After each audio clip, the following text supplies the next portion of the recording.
नमस्कार छात्राओं, कक्षा 10 की हिंदी की कक्षा में आप सभी छात्राओं का एक बार फिर से स्वागत है। छात्राओं, आज मैं आपको काव्य खंड से राम नरेश त्रिपाठी द्वारा रचित स्वदेश प्रेम कविता की व्याख्या बताऊंगी। बच्चों, इसका पहला भाग मैं आपको बता चुकी हूँ, उसके आगे का भाग मैं आज आपको बताऊंगी। तो कविता इस प्रकार से है। शोभित है सर्वोच्च मुकुट से, शोभित है सर्वोच्च मुकुट से, जिनके दिव्य देश का मस्तक, गूंज रही है सकल दिशाएं, जिनके जय गीतों से अब तक, जिनकी महिमा का है अविरल, साक्षी सत्य रूप हिमगिरिवर, उतरा करते थे विमान दल, जिनके विस्तृत वक्ष स्थल पर।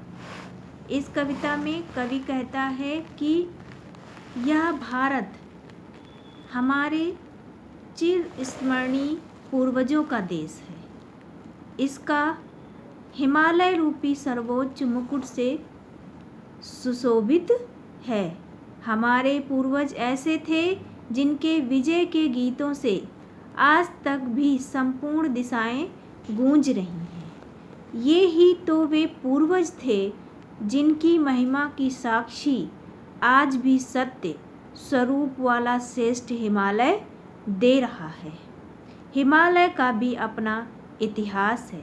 इसके विशाल वक्ष स्थल पर विभिन्न लोकों के विमान समूह बना बनाकर उतरा करते थे। आगे कविता है।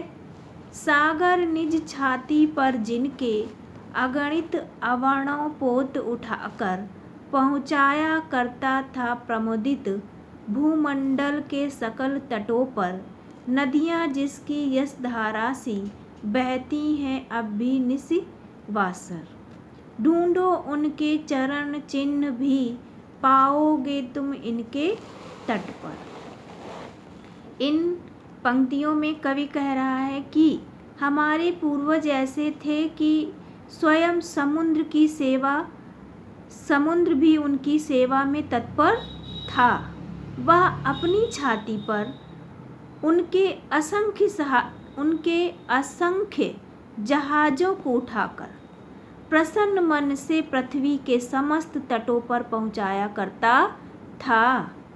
इस देश में रात दिन बहती हुई नदियाँ मानो इसके यश की धारा ही हैं। धन्य थे वे हमारे पूर्वज, उनका समर्पण अद्भुत था।